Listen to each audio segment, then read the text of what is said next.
Wish, Chapter 26. What's that? Audrey Mitchell pointed to my hand as we played Bible bingo in the fellowship hall. It's been raining all morning, so we hadn't been able to go outside and have a balloon race like Miss Rhonda had planned for us to do. I looked down at the drawing I had done on the back of my hand with a pen. A blackbird in a cage, I said, flipping my hair the way Jackie flips hers. Audrey screwed up her face like she'd just seen a dead possum squashed flat in the middle of the road. Check it out, I said, thrusting my hand towards her face and winking. I'd been trying to do all the things Jackie does, flipping my hair and winking, acting cool and confident, but so far it didn't seem to be working. Most of those kids at Bible school still treated me like I had cooties. What's it for? Audrey asked. And then the darndest thing happened. I guess being a ray of sunshine had given me some real confidence, not pretend confidence, because I looked her square in the eye and said, "It's the same as the tattoo my daddy has on his hand."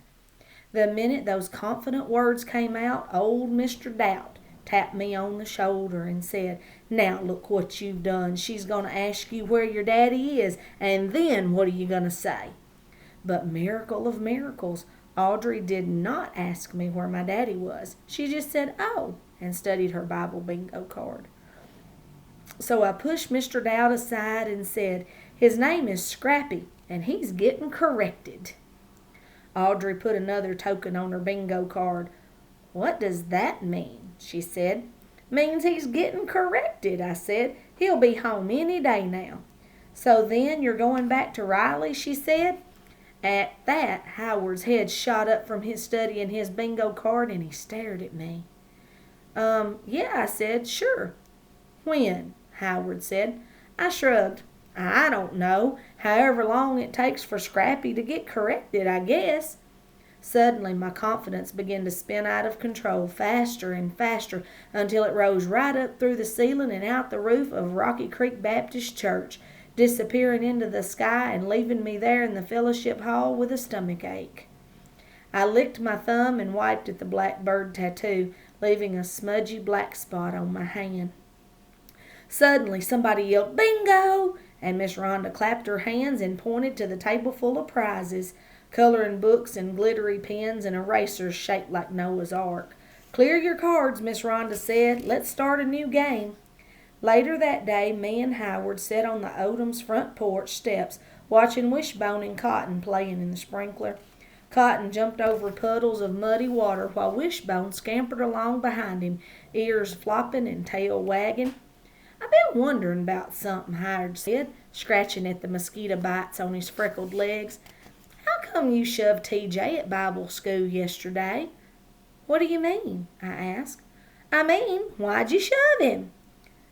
"He was making fun of you, Howard." "I know." I stared at him.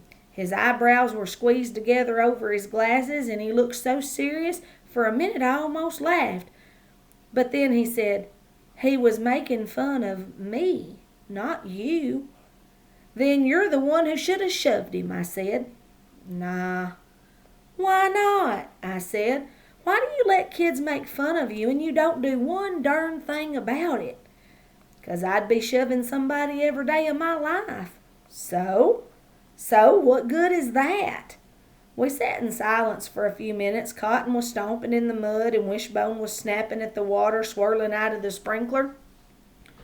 "But why'd you shove TJ?" Howard asked. "Because he was being mean to you." I wiped muddy water off my legs. "Duh," I added. "Why do you care about that?" "Because you're my friend," I said. "I don't like kids to be mean to my friends, okay?" "I'm your friend." "Sure you are," I said. "Duh," I added again. "I am?" "Well, yeah." "Then my wish came true." "It did?" "Yeah." Howard blushed a little, his white freckly face turning pale pink. "Well, part of it anyway. I wish for two things. So, since one of them has come true, I can tell it to you. I wish that we'd be friends." "Well, dang. I never would have guessed that. You'd think that a red-headed boy with glasses who was named Howard and had an up-down walk would have a lot more to wish for than being friends with me. But I admit I felt a smile on my face and hope in my heart, 'cause maybe wishes really do come true. Maybe some wishes just take longer than others. And that's chapter 26 of Wish.